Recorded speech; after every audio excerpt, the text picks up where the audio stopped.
Hello and welcome to the Rask Network. What you're about to hear and see is limited to general financial information only. Please be sure to speak to your financial planner or refer to our financial services guide available at rask.com.au/FSG before acting on the information. Welcome back to the Australian Finance Podcast. I'm your host, Kate Campbell, and today I'm joined by my fellow Brain Hacks co-host, Evan Lucas. This is a series talking about financial psychology and all of those things that are really important and impact the way we invest, we save, we pay off debt. Evan, welcome back for 2024. Yeah, it is. Welcome back. I mean, it's been a while. You haven't been on the show for ages. No, I know. And I do apologize. I mean, that sort of summer period, that Christmas, New Year period where you just sort of go slightly incognito, I actually turned my brain off. I don't know about you or what your listeners are doing, but I walked away for probably a good 6 weeks just to say, nope, I need to recharge. I need to step back. So what have I been doing?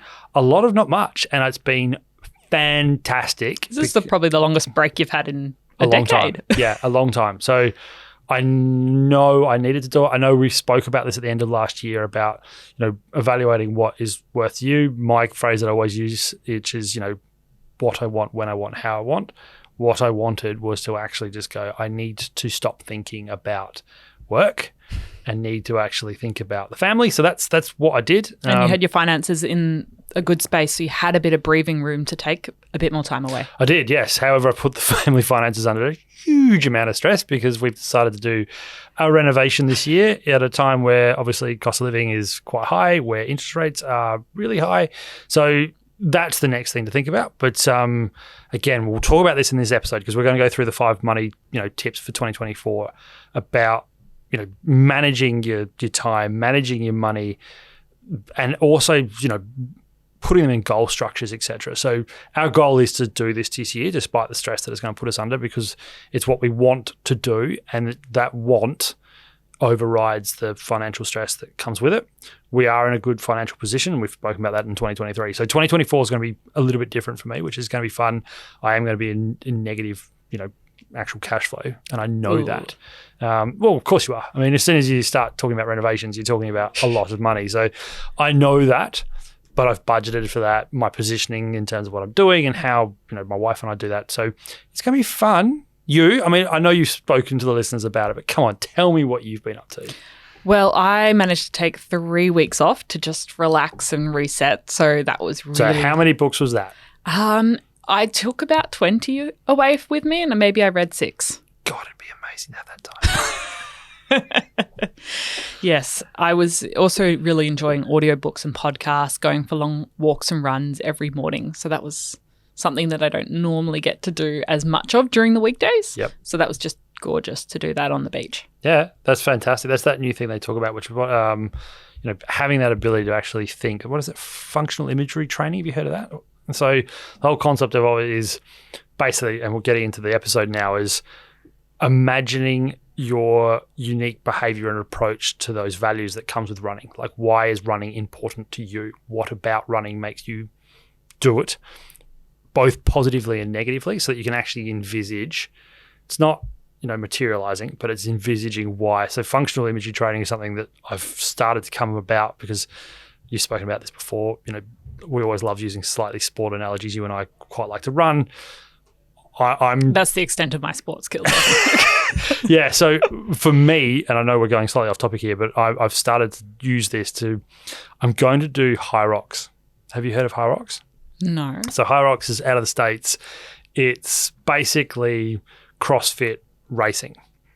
So you do 8 1-kilometer runs and then 8 stations in between. So you run for a K, and then the first station is a ski erg for 1,000 meters. Then you run another K, another station, so on and so forth. This really sounds unfun, Evan. It sounds, but so it's not about it is fun to me to some extent. It's more about the accomplishment, right? And again, this gets back to, what in your world is the 5 things that you want to do for 2024, not just in money.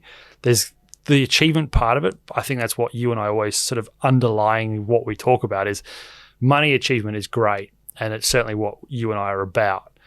But money is just a tool to do X for Z or A for B. So for me, this is justifying the amount of money I spend on fitness, which is about roughly $40 a week. Yep.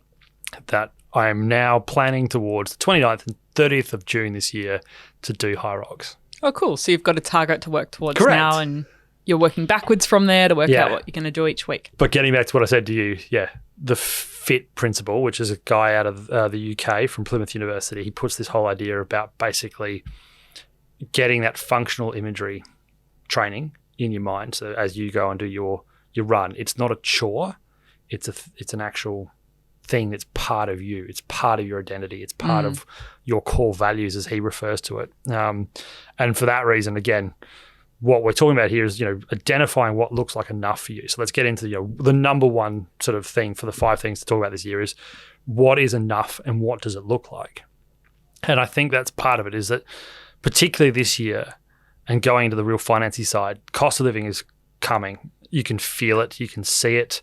Yeah, some of the research I saw last week from Aware Super was saying 9 in 10 Aussies are stressed and worried about their finances right now, and that is up-to-date research. Yeah, and for the first time, what's also starting to happen is you can feel it in business, and why that concerns me, business is now starting to say no, right? No, we don't have the budget for that. No, we can't do this. No, we don't know where things are going. No. And when business starts doing that, that's when you get that really rapid increase in concern from a consumer point of view that, there is a little bit more of a threat to unemployment. There is a little bit more of a threat that the incomes that you currently have may peak out or, be cut. So that's the interesting thing about it. So again, what is enough, and looking at what enough is I for right now, I think that's the interesting thing, is that understanding that the next 6 months will be tricky. And it's about changing that mindset from scarcity, right? It's about changing that mindset from going, I don't have enough, I need to do more, I need to find more, I need to keep working, to going, actually, I've got quite a reasonable amount right now. I'm doing a reasonable amount. It's not just about money. It's not just about, doing that. It's about what is my holistic sort of capital, as I call it, emotion, belief, effort, then money as well. And that, therefore, I think is what you need to start identifying, is what is actually enough for you for this year, but also into the future. Things will get better. Don't get me wrong. There's always an optimism to what goes on. Things always get better. We know that. COVID's a great example. Things looked horrible and they got better quite quickly. Same thing will happen right now. But that, I think, is one of the most important things, is understanding that enough can actually help you get through this period. Because there's a lot of things in our lives that we can't control, things outside our circle of control. We might not be able to control what our company does and whether they don't offer any pay rises to employees this year, whether they cut staff, but we can control what our desires are. We can sort of control what we want and what we're happy with. And can we be happy with what we've got right now, instead of saying, I'll be happy when X, Y, Z, because so many of us fall into that trap all the time. Yeah, we do. And that's, I think that's also, asking that, it's a really simple question, but what do you actually want? I mean, it's the question that I think at the moment if you talk to a lot of people, what they're getting that question back from, the place that they're employed by. What do you want from the job that you do? That question, most people actually don't think about that, because it's not something that you normally have to stop and think about. Again, you and I talked about in this series around making choices is something that human beings don't actually technically want to do, because we just want to be able to, almost subliminally walk through life. And making choices eliminates options, which we don't like doing. Yeah, correct. And so your favorite thing, which is analysis paralysis, choice has that, right? You can then overanalyze, what do I want? Actually, is this what I want? No, I don't. So as soon as you start thinking like that, that's where we're getting away from what we need to do, which is getting away from, again, having that autonomy. We'll go back to that concept, the autonomy to do what you want, when you want, how you want, which, as we said at the start of this whole series, is the number one surveyed thing by the American Journal of Psychology. We know that. And financially, that helps even more so. Financial autonomy is, incredible from that perspective. So asking yourself, what do I actually want, is a start point. Understanding, don't freak yourself out if you don't know the answer. because And often you have to peel a few layers back. So you might go, oh, I want a really big house. Oh, I'd love to be able to travel business class.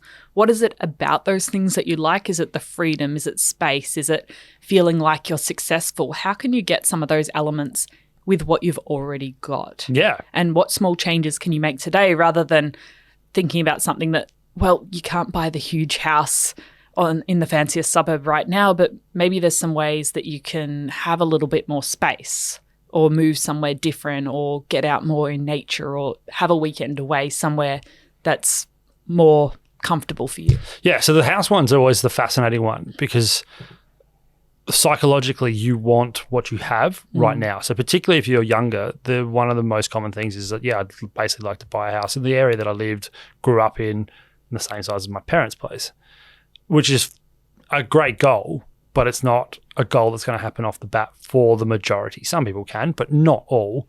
And again, the way I answer that question is go and talk to your parents, because I promise you they're going to tell you that the house that you're currently living in, if you are younger and about to move out and all that, was not the house they started with. Yeah. And not only is it not the house they started with, the house before the one you're in now may not have been the one they started with. In fact, it may have been 2, 3, or 4 properties before you're in the one you're on right now. And I think that's also slightly lost on this, is that the reason I say that as the example, it's like any investing. House and property assets we know in Australia is absolutely loved. People are obsessed with it. That's not going to change despite all the political machinations that are going on right now. It's more, okay, can you look at your property from twofold, the enjoyment you get out of living in the asset that you are paying off through a mortgage, but understanding that it's also an asset that will make you money over time. So, I mean, I can put my hand up right now. I've been through 3 houses, and the one we're in now is the one that we're going to suggest is going to be forever, which is why we're putting the money into it to renovate it. But the house before that, which was a house that we loved it, but I had a goal in that, and that was to live in it for 7 years. And almost to the day, just by pure chance, that's what happened.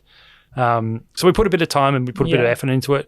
We got to live in it, renovated for 3 and a bit years, and it was fantastic. But we did realize that we had used that asset twofold for what we wanted for a lifestyle, but for what we also wanted from an investment. All right, the second tip we've got for you this year is to manage the fear of missing out. And that impacts all of us when it comes to investing, whether it's looking at what our friend has that we can't afford right now, whether it's looking at people going on international trips this year and going, that's not really in my budget this year. How are we going to deal with that this year, Evan? Yeah, so I think this is a great second point, because particularly over the last 18 months, what you've referred to, particularly the travel one, has been fascinating. What's Qantas has dubbed revenge travel. So why they call it revenge travel is making up for the time lost during COVID. Forgetting that travel is great, but it's expensive. And it is, and you and I would say this the same thing, you with buying happiness and the whole concept. Travel, no doubt, gives you that absolute, experience that will stay with you. So there is absolutely a value to it. Absolutely. But what the FOMO side of it can cause, overspending, going on a holiday that is above a realistic budget, by all means do it. We're not saying not, but what we're saying is realistic budget. And what's really started to come to the fore, it was already there, but it's really ramped up in the last couple of years particularly, is blogging about it on social media, right? So this is what I want to talk about with this FOMO stuff, because it gets back into the what I call ACC. Availability, confirmation, and conformity biases, right? And that's the trouble with social media and the news. We're often seeing a very small slither of the population. So it looks like everyone's in Europe this year, but actually most people are not in Europe, but we are only seeing a small slither of that. Yeah, and they're that, again, sort of projecting that lifestyle, right? So projecting what you want and identifying with that kind of lifestyle is very attractive. And we know about all the studies that are showing this, is that human beings aren't actually designed to be connected with that amount of people. I mean, there's a lot of studies that show, particularly in chimps, that once you go above about 100 in the tribe of chimps, they split, right? And human beings are the same. Some would argue right now in the US, for example, that the tribes between the political parties is actually the same concept. So putting all of your life on social media, and although that's ironic because you and I are going to put this on social media, there is a concern that obviously the attention it brings, that understanding that also innately we are attracted to envy. We are innately attracted to the concept of why do they have what I don't? How can I get what they have with what I have? How can I also fit into that social structure? I want to look like I'm this person living this certain lifestyle. All of those things, they are the FOMO traps. And that is availability bias. You've no idea what they're doing, right? And you've no idea how much money they're spending on it either, right? They could be really heavily in debt, but their lifestyle that you see in 90 seconds tells you otherwise. That's what this whole concept, why you and I talk about this, is that identify what's enough for you, right? Comes back to the FOMO as well. And the confirmation bias of that confirms what I want. I want to do that, and ignoring all of the other cues.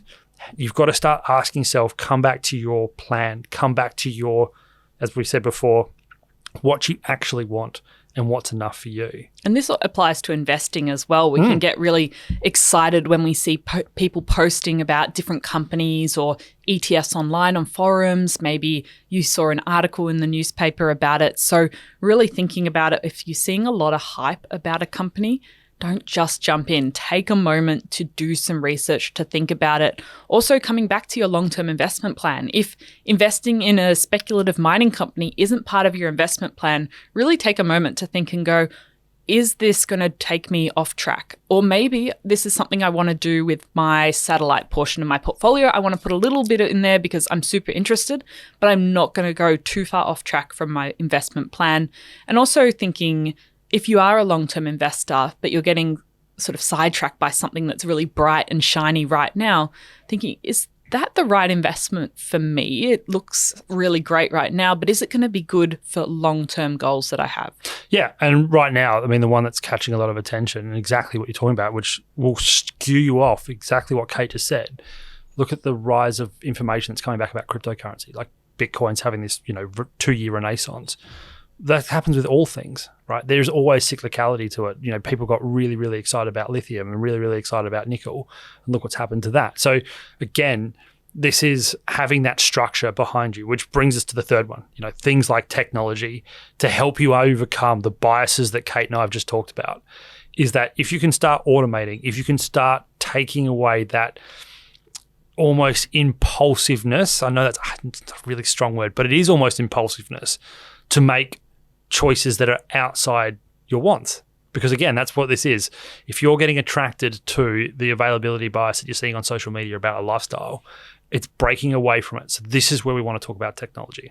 Yes, there's a lot of ways that technology can harm our financial goals, but then we can also use it to help us. So that could be automating your savings goals, so you don't even have to think about it. It's happening in the background each month. That automatic payment of $200 goes from your pay account into your savings account for your next trip overseas. Or you've automated your investments through different platforms available. We've talked about micro investing and some of the automated investment options before, or even just setting up all of your bills, the things that you can't really negotiate very easily on a monthly basis, set them up so they pay on autopilot and take some of that decision fatigue off your plate, where you go, I have to remember to pay this again this month and next month and next month.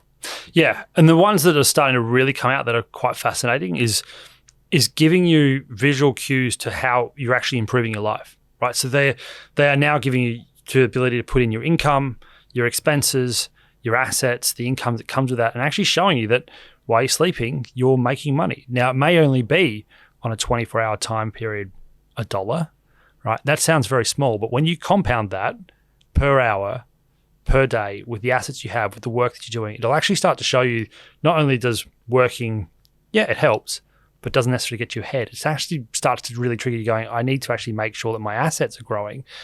Gets you away from getting caught with that availability bias, gets you away from making that spending decision to go, actually what I'm attracted to is making my money move at a speed that I want it to move at. And that's where technology comes in. Take that time, because what we're also finding with the technology that Kate and I are talking about is that it starts to develop habits. If you start putting them in on a regular basis and you start like filling out a journal, that's all this is. If you're filling out some form of app and that technology to overcome your bias to, make the decisions for you, it'll develop a habit. It also develops the concept of abundance, right? So you can actually see on the page your wealth growing, your decisions that are good coming to the fore. You start to become much more optimistic about what you're doing. And so it's more than just, eliminating the paradox of choice.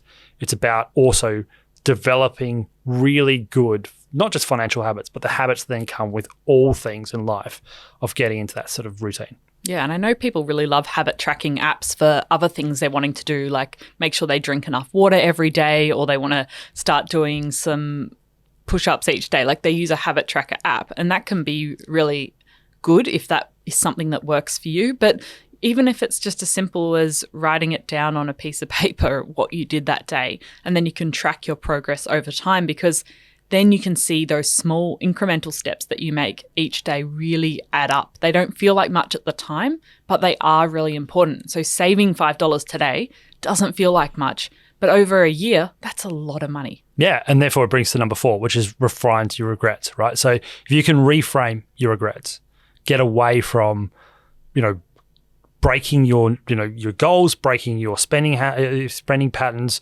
breaking your long-term financial movement.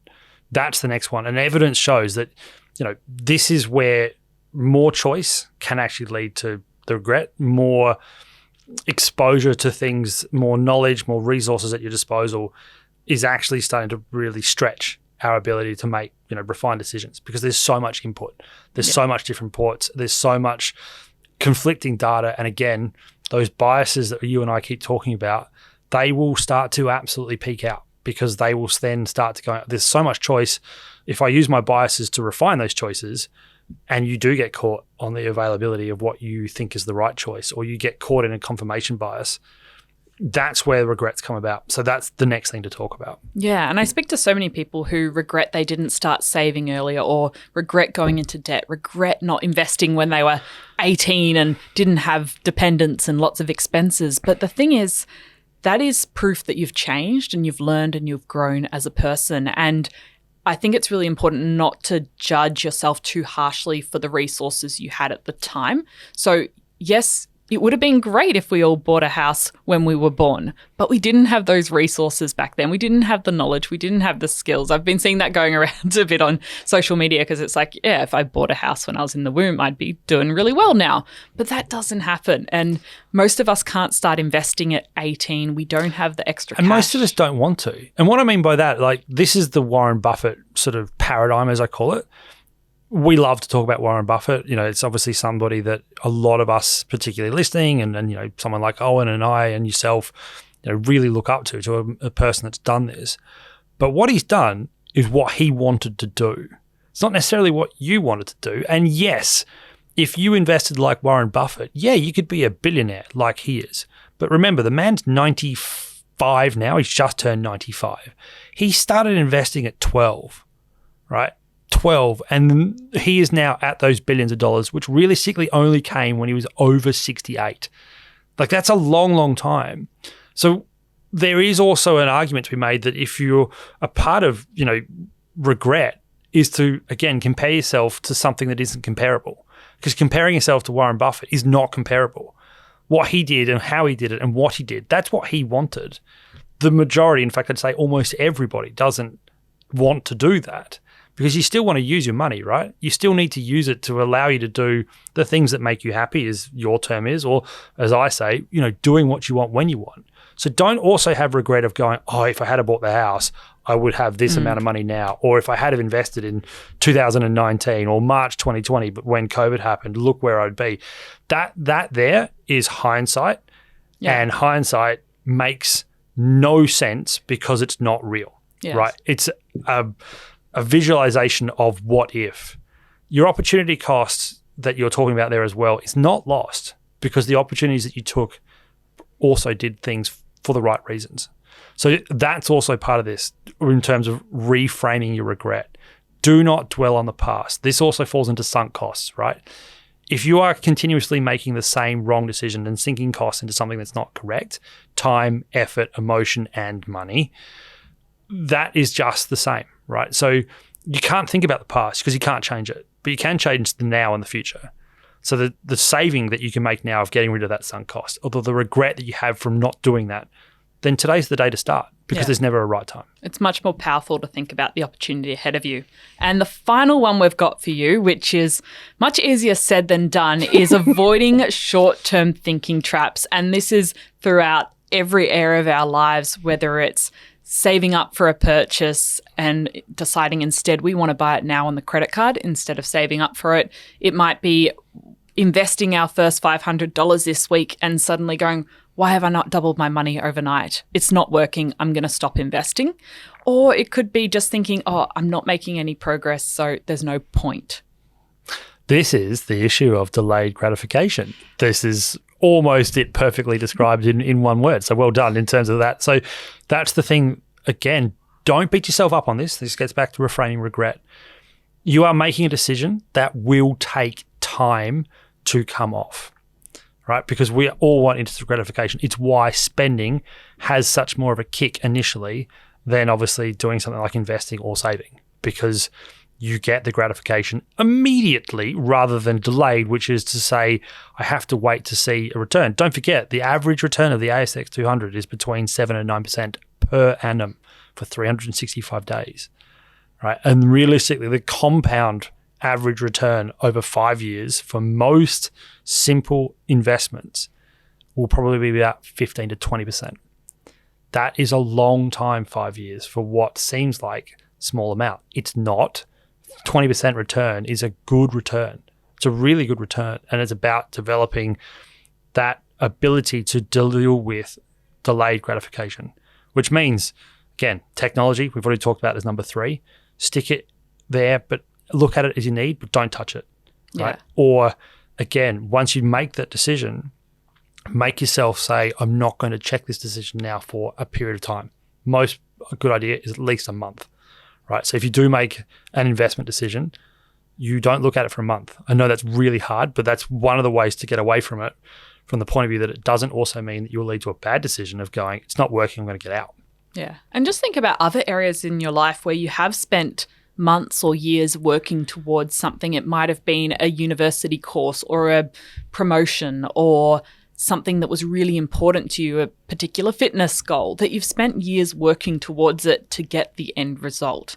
Like, think about all those times when you have practiced delayed gratification in the past and what you've learned from it, what worked for you, what didn't work for you, and how can you apply some of those lessons of the good and the bad to your saving and investing goals? What can you bring into your finances that will help you work towards long-term saving goals, invest for 10 plus years, save for that house deposit, save for the holiday? Yeah. And I also look at it from another perspective as well, which is at the moment, I think it's about those habits, right? So if we can get into habits of actually going, I need to be thinking about today, tomorrow, and beyond. When it comes to finances, you've got to be looking at it from the habit of going, you don't go and buy a house, let's keep using the houses we have through this episode, expecting to sell it tomorrow. You don't buy a house to expect to sell it at the end of this year. In fact, you probably don't expect to sell the house almost at all. When you visualize that, you're buying this house because you want to live in it. It's the thing for you and blah, blah, blah. The concept of selling it on the day you buy it is almost, it's completely fictional in your mind. Everything else in your finances should be similar in terms of how you look at it. So it's about, in my view anyway, understanding that future intentions is your own creation, yes, but there are ways to also make sure that that future intention is the future. It's not necessarily instantaneous. So that's how I look at it with regards to, I always try and use the house concept. You are not going to sell your house tomorrow. You're not going to sell your car tomorrow if you bought it today. There's no difference with all of the financial decisions you make. Yeah. And asking yourself, what actions are you taking today to more closely align who you are right now with the person you want to become? Because you're only going to get to that point and get to that goal by taking small actions today in that direction. So, Evan, I think we better just quickly run through everything, wrap it up. And it's been a long one today. Yes. Well, first Brain Hacks episode for the year. We have plenty more in the catalogue. And next month, we're going to be talking about sticking to the plan and avoiding the trap of tinkering, which is very important. I don't know if that's the word you use, but I'll just quickly wrap up. So our 5 tips for you to take away this year when it comes to your finances: identify what enough looks like for you. The second one is managing the fear of missing out and comparison and what you see online, which doesn't always and doesn't usually represent reality and what everyone else is doing. Number 3 is using technology, whether it's a savings automation plan, investing, deleting the brokerage app off your phone, or a tool to track your net worth to help overcome all of these behavioral biases and help you build really strong habits this year. Number 4 is reframing your regrets as evidence that you have grown, that you have got more knowledge and resources than you used to have, but you can use that as a tool to move forward and think about the opportunity in your future. And the 5th one is avoiding short-term thinking traps, practicing delayed gratification. It's hard, but it is rewarding when you finally save up for that trip or invest your first $100. Well, Evan, thank you so much for joining me in this episode of Brain Hacks, and welcome back for the year. I'm glad you got a good holiday over the break. Thank you very much. And it's been great to go back. Looking forward to doing these a lot this year. There's a lot that's going to come up, I know, with regards to that clash between your behavior and your money. 2024 is going to be an interesting year. So looking forward to this. Thanks for having me back. Wonderful. Well, if you have any episode suggestions for our Brain Hacks series with Evan, click the link in the show notes, let us know, share it with a friend, and we'll see you in the next episode. Thanks for watching this video on the Rask Network. While you're here, don't forget to like and subscribe so you can get videos each and every day on business, finance, investing, and so much more.